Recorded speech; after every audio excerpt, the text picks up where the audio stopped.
So what does Palantir actually do? If you've heard the name, you probably think of government surveillance, maybe some super secretive technology, or, let's be honest, a whole lot of stock market hype. It's one of the most misunderstood, most polarizing companies in tech. So today, we're going to pull back the curtain and figure out what's really going on. I mean, right off the bat, you have the CEO, Alex Karp, saying things like this, things you would just never hear from any other tech leader. This one quote tells you everything you need to know. This is not a company trying to sell you a new phone or a social media app. Exactly. While most of Silicon Valley is busy talking about, building communities and sharing photos, Palantir's operating in a completely different universe. We're talking about the world of national defense, intelligence agencies, and huge, high-stakes corporate decisions. To really get what Palantir is all about, you have to start with the powerful myth that surrounds it. And it's a reputation they have, well, very carefully built over the years. And that name? It is no accident. Palantir is a direct reference to those seeing stones from The Lord of the Rings. And they chose it for a reason. Their whole mission is to create software that kind of does the same thing. It helps you see patterns and connect the dots across these vast, messy, totally disconnected mountains of data. So because of this, in the public's mind, Palantir has become this all-knowing digital oracle, a mysterious black box that governments and spy agencies plug into their systems to find the bad guys. And this reputation, which gets fueled by headlines about war and surveillance, creates both a ton of admiration and a whole lot of fear. Okay, so let's move away from the myth for a second and talk about the reality of what this company actually sells. If you strip away all that mystique, what are you left with? At its core, Palantir is a software company. They really have three main platforms. First, there's Gotham. This is the original product, built for government, defense, and intelligence. Think of it as the ultimate tool for finding that needle in a haystack, like tracking terrorist networks. Then there's Foundry. This is their big play for the corporate world. It's like a data operating system for huge businesses. And finally, you've got Apollo, which is kind of the secret sauce running underneath. It's the engine that lets them update the other two platforms securely, which is absolutely critical when your clients are, spy agencies with classified networks. So what does this actually look like in the real world? Well, the UK's National Health Service used Foundry to manage its entire COVID-19 vaccine rollout. That's huge. Companies like Airbus use it to make their production lines run smoother. And yeah, in the military, it's used right on the battlefield, pulling together real-time data from drones, satellites, and soldiers on the ground so they can make faster life-or-death decisions. So how did this company get so deeply embedded in all these critical industries? Well, that brings us to their business model and their really unique place in the market. Palantir was literally born from the ashes of 9/11. Its mission was to take the kind of anti-fraud technology used at PayPal and apply it to helping intelligence agencies track terrorists.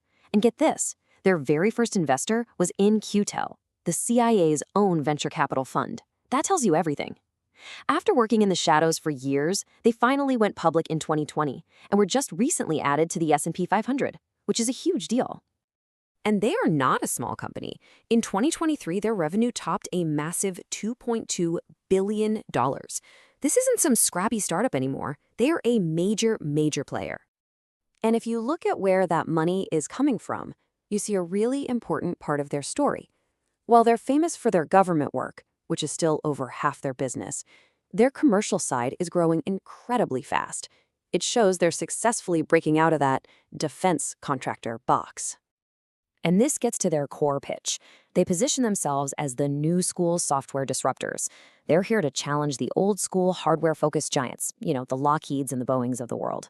Their argument is pretty simple. Modern warfare and modern industry are now won with better software, not just with bigger jets. And what adds to this company's, let's say, unique character is its leadership. On one hand, you have co-founder Peter Thiel, a famous libertarian and Trump supporter. And on the other, you have CEO Alex Karp, who comes from a left-wing background and often donates to Democrats. They are political opposites, strange bedfellows is how one analyst put it, but they are totally united by this core belief that Silicon Valley must work with the U.S. defense establishment. Of course, you absolutely cannot talk about Palantir without talking about the intense controversy that follows them everywhere they go. When you operate at this level of power, it comes with a lot of ethical baggage. And this brings us right to the central question that critics always always ask, is Palantir's technology, which is designed to connect all these different dots, essentially building a Big Brother surveillance state? The debate here is fierce. On one side, critics point to their work with agencies like ICE and past projects on predictive policing as proof that they enable mass surveillance. They say the company is a secretive black box. Now, Palantir's defense is that their products are just tools. They stress that humans are always in control, that there are built-in audit logs, and that it's their patriotic duty to give Western democracies the best technology to defend themselves. So given all this complexity, all this controversy, what does the future actually hold for Palantir? This brings us to the really intense debate among investors over what this company is truly worth. The absolute key to their future strategy is their new artificial intelligence platform, or AIP. The big idea here is to let organizations use those powerful large language models, like the tech behind ChatGPT, but on their own private, secure data. So a military commander could literally ask, in plain English, where are enemy troops massing? And AIP would generate an answer based on classified intel, not the public internet. This is a huge, huge move for them. And this leads us to the great debate. The bulls, the optimists, they see a company with a totally unique position in the market, mission-critical software, and a front-row seat for the coming AI wave. But the bears, the skeptics, they argue it's just an overhyped consulting firm disguised as a software company with a dangerously high valuation that assumes everything will go perfectly. And the CEO, Alex Karp, he just leans right into the fight. He has this wildly unconventional, almost combative style that has turned him into a hero for an army of retail investors who he calls Palantirians, all while infuriating the Wall Street analysts who are betting against the company. So, at the end of the day, that leaves us with the ultimate question. Is Palantir becoming the essential, indispensable software backbone for the entire Western world as we head into the age of AI? Or is it just a fantastically complicated, high-end consulting service with a stock price that has gotten way, way ahead of itself?